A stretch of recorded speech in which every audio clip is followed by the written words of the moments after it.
الشیطان الرجیم بسم اللہ الرحمن الرحیم ان ینصرکم اللہ فلا غالب لکم وان یخذلکم فمن ذا الذی ینصرکم من بعدہ وعلی اللہ فلیتوکل المؤمنون وما كان لنبی ان یغل ومن یغل یأت بما غل یوم القیامہ ثم توفى كل نفس ما كسبت وهم لا يظلمون أفمن اتبع رضوان الله كمن باء بسخط من الله ومأواه جهنم وبئس المصير هم درجات عند الله والله بصير بما يعملون صدق اللہ مولانا العظیم الصلاة والسلام علیکہ یا سیدی یا رسول اللہ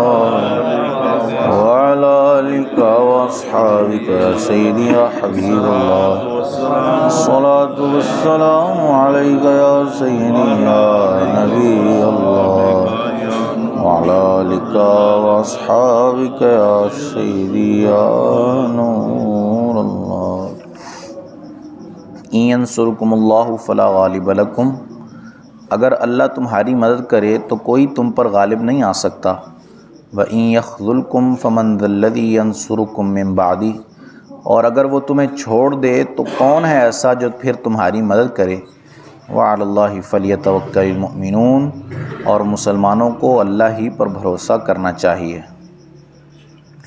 غزوہ بدر و حنین سے یہ دونوں باتیں واضح ہیں جو یہاں اس آیت میں بیان کی گئیں کہ اگر اللہ کی مدد شامل حال ہو تو کوئی بھی غالب نہیں آ سکتا، اور اگر اللہ چھوڑ دے، اللہ مدد نہ فرمائے تو کوئی ایسا نہیں ہے جو اس کے سوا مدد کر سکے۔ اصلاً یہ بھی بات یاد رکھیں کہ حقیقی طور پر حقیقی مدد فرمانے والی ذات صرف ایک ہی ہے، اور وہ اللہ عز و جل کی ذات ہے۔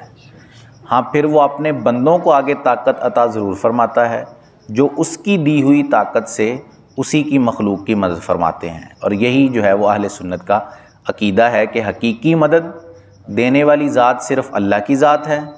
ہم جو اولیاء یا صحابہ سے یا انبیاء سے مدد مانگتے ہیں تو وہ اسی نیت کے ساتھ کہ اللہ نے ان کو طاقت عطا فرمائی ہے اور وہ اللہ کی دی ہوئی طاقت سے ہی آگے مدد فرماتے ہیں، ان کی ذاتی اپنی کوئی طاقت نہیں۔ اگر اللہ ان کی مدد نہ فرمائے تو وہ آگے کسی دوسرے کی مدد نہ فرما سکیں۔ تو غزوہ بدر میں اب آپ دیکھیں کہ مسلمانوں کی تعداد تھوڑی تھی، لیکن مسلمانوں کا سارا بھروسہ اللہ کی ذات پر تھا، اپنی قوت پر، اپنی طاقت پر کچھ بھی بھروسہ نہیں تھا مسلمانوں کو، صرف بھروسہ تھا تو اللہ عز و جل کی ذات کا۔ تو اس کا فائدہ یہ ہوا کہ اللہ نے غزوہ بدر میں بہترین فتح عطا فرمائی مسلمانوں کو۔ لیکن غزوہ حنین جب ہوا، فتح مکہ کے بعد کا واقعہ ہے یہ، غزوہ حنین جب ہوا تو اس وقت مسلمانوں کی تعداد بڑھ گئی تھی، بدر کی بنسبت بہت زیادہ تعداد تھی مسلمانوں کی۔ اس وقت کچھ مسلمانوں کو اپنی تعداد پر فخر ہونے لگا کہ ہم بہت زیادہ ہیں تعداد میں، تو حنین کے اندر مسلمانوں کو بہت زیادہ نقصان اٹھانا پڑا۔ یہ 10ویں پارہ سورہ توبہ کے اندر اللہ نے تفصیل کے ساتھ یہ واقعہ بیان فرمایا ہے کہ اس وقت جن لوگوں نے اپنی تعداد پر فخر کیا تو پھر ان کے پاؤں اکھڑ گئے، وہ میدان جنگ سے بھاگ نکلے، پیچھے ہٹ گئے۔ صرف سرکار صلی اللہ علیہ وسلم، باقی سارے لوگ وہاں میدان سے پیچھے ہٹ گئے، صرف حضور اپنی سواری پر سوار کافروں کی طرف آگے بڑھتے رہے اور کوئی جو ہے وہ وہاں موجود نہیں رہا۔ تو یہی یہاں اللہ نے فرمایا کہ اگر وہ تمہاری مدد کرے تو کوئی غالب نہیں آ سکتا۔ 313 تھے، 1000 کو انہوں نے بھگا دیا، لیکن حنین میں جب اللہ نے چھوڑ دیا وَإِن يَخْذُلْكُمْ، اور اگر وہ تمہیں چھوڑ دے فَمَنْ ذَا الَّذِي يَنْصُرُكُمْ مِنْ بَعْدِهِ، تو کون ہے وہ جو اس کے بعد تمہاری مدد کرے۔ تو جب اس نے حنین میں چھوڑا تو پھر کوئی بھی ایسا نہیں تھا کہ جو مدد کرنے والا ہو۔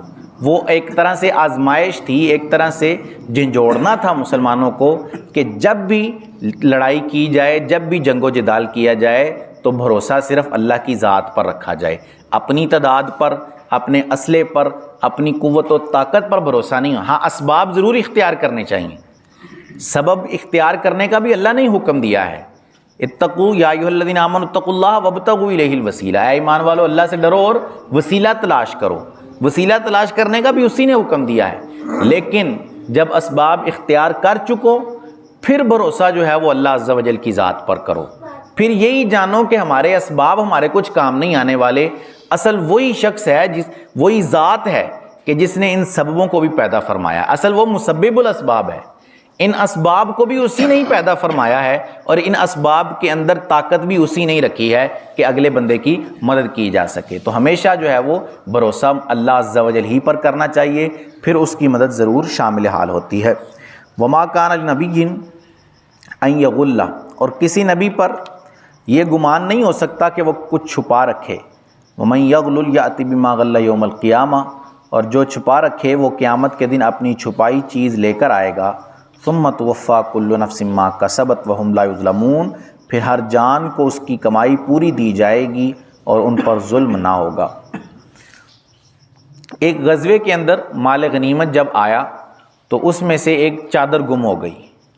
اب بعض منافقین معاذ اللہ یہ کہنے لگے کہ وہ چادر حضور نے معاذ اللہ اپنے لیے رکھ لی, یعنی الزام لگایا حضور پر کہ حضور نے خیانت کیا کیونکہ مال غنیمت آپ جانتے ہیں کہ تقسیم سے پہلے ایک طرح سے امانتی ہوتا ہے, تقسیم کیا جاتا ہے, پھر جو ہے وہ ہر ایک کو اس کے حصے کے مطابق مال غنیمت دے دیا جاتا ہے, اس میں سے کچھ بھی لیا نہیں جا سکتا تقسیم کرنے سے پہلے.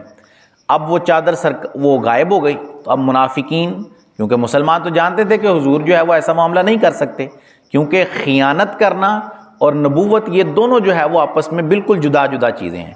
ہم یہ بھی بارہا سن چکے ہیں کہ نبی جو ہوتے ہیں ان سے گناہ کا تصور بھی نہیں ہو سکتا, گناہ ہو ہی نہیں سکتا. اللہ نے ان کو معصوم پیدا فرمایا ہے. انبیاء اور فرشتے معصوم عن الخطا ہوتے ہیں, ان سے گناہ دور کی بات ہے, گناہ کا تصور بھی نہیں ہو سکتا, خیال بھی نہیں کیا جا سکتا کہ کوئی نبی جو ہے وہ گناہ میں پڑ جائے گا. تو اب مسلمان تو جانتے تھے, لیکن منافقوں نے یہ اعتراض کیا کہ وہ چادر جو ہے وہ رسول اللہ نے معاذ اللہ اپنے لیے رکھ لی ہے. تو اس کا جواب اس آیت میں دیا گیا کہ کسی نبی کے لیے یہ گمان نہیں ہو سکتا کہ وہ معاذ اللہ خیانت کریں گے, کیونکہ جو خیانت کرتا ہے تو کل بروز قیامت اس چیز کے ساتھ اس کو اٹھایا جائے گا جس کی اس نے خیانت کی تھی, اور پھر اس کو جو ہے وہ اس کا پورا بدلہ دیا جائے گا اور ظلم نہیں کیا جائے گا. افمن اتبع رضوان اللہ کمن باء بسخط من اللہ ومأواہ جہنم, تو کیا جو اللہ کی مرضی پر چلا وہ اس جیسا ہوگا جس نے اللہ کا غضب اوڑا اور اس کا ٹھکانہ جہنم ہے. وبئس المصیر, اور کیا ہی بری جگہ ہے پلٹنے کی. ہم درجات عند اللہ, وہ اللہ کے یہاں درجہ درجہ ہیں. واللہ بصیر بما یعملون, اور اللہ ان کے کام دیکھتا ہے. یہاں اس شخص کی تعریف ہے ایک طرح سے کہ جو اللہ عز و جل کی فرما برداری میں اپنی زندگی گزارتا ہے, اللہ عز و جل کی رضا حاصل کرنے کے لیے اپنا ہر کام انجام دیتا ہے. اللہ فرماتا ہے کہ کیا وہ جو ہماری رضا کے لیے اپنی زندگی گزارتا ہے اور وہ شخص دوسرا وہ شخص کہ جو ہماری نافرمانی میں پڑا ہوا ہے, کیا یہ دونوں برابر ہیں؟